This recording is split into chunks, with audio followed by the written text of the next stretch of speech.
امریکہ ایران جنگ پاکستان پھر دنیا کی نگاہوں کا مرکز بن گیا۔ ایران پر مسلح جنگ روکنے کے لیے پاکستان کا امریکہ ایران کے درمیان ثالثی میں اہم کردار۔ فیلڈ مارشل عاصم منی نے اتوار کو امریکی صدر ٹرمپ سے بات کی۔ وزیر اعظم شہباز شریف نے ایرانی صدر مسعود پزشکیان سے رابطہ کیا۔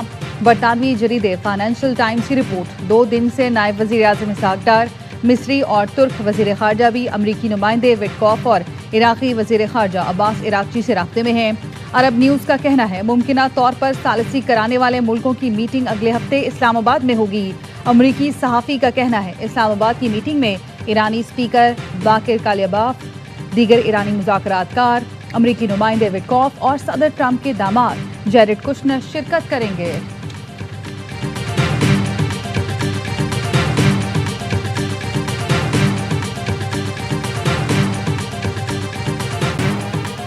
ایران نے امریکہ سے مذاکرات کا دعویٰ مسترد کر دیا۔ ایرانی وزارت خارجہ کا کہنا ہے کہ ٹرمپ کے بیانات توانائی کی قیمتیں کم کرنے کے لیے ہیں۔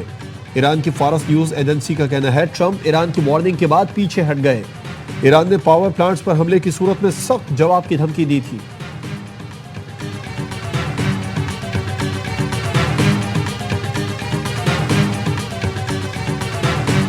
وزیر اعظم شہباز شریف کا ایرانی صدر سے رابطہ، بہادر ایرانی عوام سے یکجہتی اور قیمتی جانوں کے ضیاع پر اس افسوس کا اظہار۔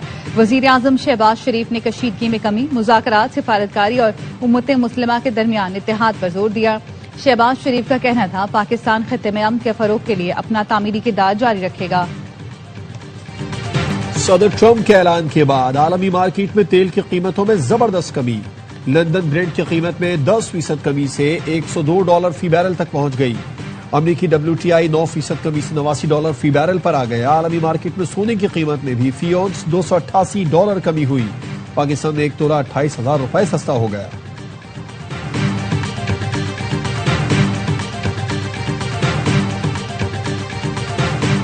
سرکاری خرچ پر ہائی اوکٹین کے استعمال پر پابندی عائد، اطلاق فوری ہوگا۔ وزیر اعظم شہباز شریف کہتے ہیں ہائی اوکٹین کا استعمال ناگزیر ہو تو اپنے خرچ پر ڈلوائیں۔ کفایت شعاری کی پالیسی پر سختی سے عمل ضروری ہے۔ فیصلے کا مقصد قومی وسائل کا ذمہ دارانہ استعمال یقینی بنانا ہے۔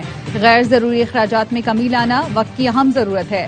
فیصلے کی خلاف ورزی کی صورت میں سخت کارروائی کی جائے۔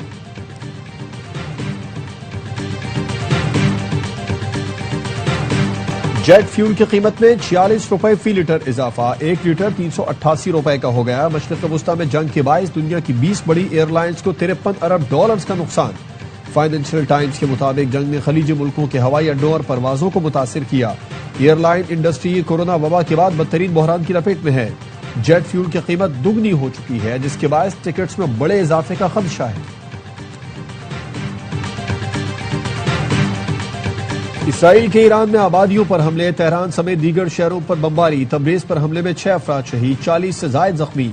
بندر عباس میں ریڈیو اسٹیشن کو نشانہ بنایا گیا، 1 شہری شہید۔ اصفہان اور اہواز میں رہائشی آبادیوں کو نشانہ بنایا گیا، اسپتال کو نقصان پہنچا۔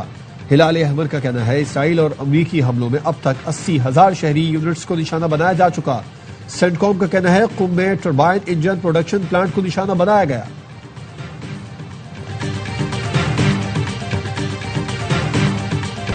ایران کی اسرائیل پر کلسٹر بموں کی بارش، ڈیفنس سسٹم ایرانی میزائلوں کو روکنے میں ناکام رہا۔ اسرائیل میں بڑے پیمانے پر تباہی، میزائل اسرائیل کے جنوبی اور وسطی علاقوں میں گرے۔ تل ابیب، ایلات، بیروسبا، ڈیمونا اور عراق میں ایرانی حملوں سے تباہی، درجنوں عمارتیں ملیمیٹ۔ اسرائیل میں خوف و ہراس پھیل گیا۔ ایرانی حملوں میں اب تک 11 اسرائیلی ہلاک اور ہزاروں زخمی ہو چکے ہیں۔ اسرائیلی وزیر اعظم نے گزشتہ روز جنوبی شہر عراق کا دورہ کیا۔ خاتم النبیہ ہیڈ کوارٹر کا کہنا ہے سعودی ایئر بیس اور بحرین میں امریکی 5th فلیٹ کو نشانہ بنایا۔ پرنس سلطان ایئر بیس پر میزائل اور ڈرون حملے کیے گئے۔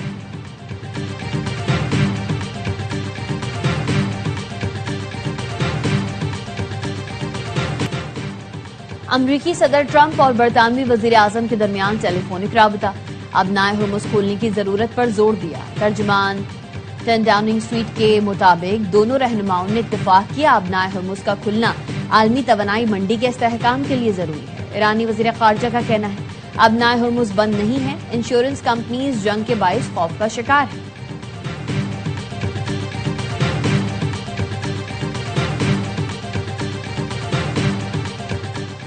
آبنائے ہرمز کی ناکہ بندی کے خلاف ہے، معاملے کو عالمی صورتحال کے تناظر میں دیکھا جانا چاہیے۔ روسی وزارت خارجہ کا کہنا ہے امید ہے امریکہ عقل مندی کا مظاہرہ کرے گا اور ایران میں نیوکلیئر پاور پلانٹ کو نشانہ نہیں بنائے گا۔ چین کا کہنا ہے آبنائے ہرمز کے بحران کو ختم کرنے کے لیے مذاکرات کا راستہ اپنایا جائے، کشیدگی بڑھنے سے پورا خطہ افراتفری میں مبتلا ہو جائے گا۔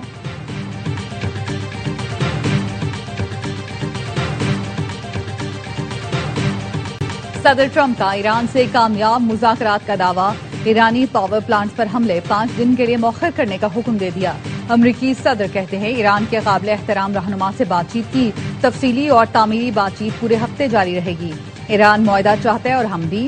معاہدہ ایران اور خطے کے لیے بہترین آغاز ہوگا۔ امریکہ اور ایران کی کئی نکات پر رضامند ہوئے ہیں۔ ایران نے جوہری ہتھیار حاصل نہ کرنے پر اتفاق کیا۔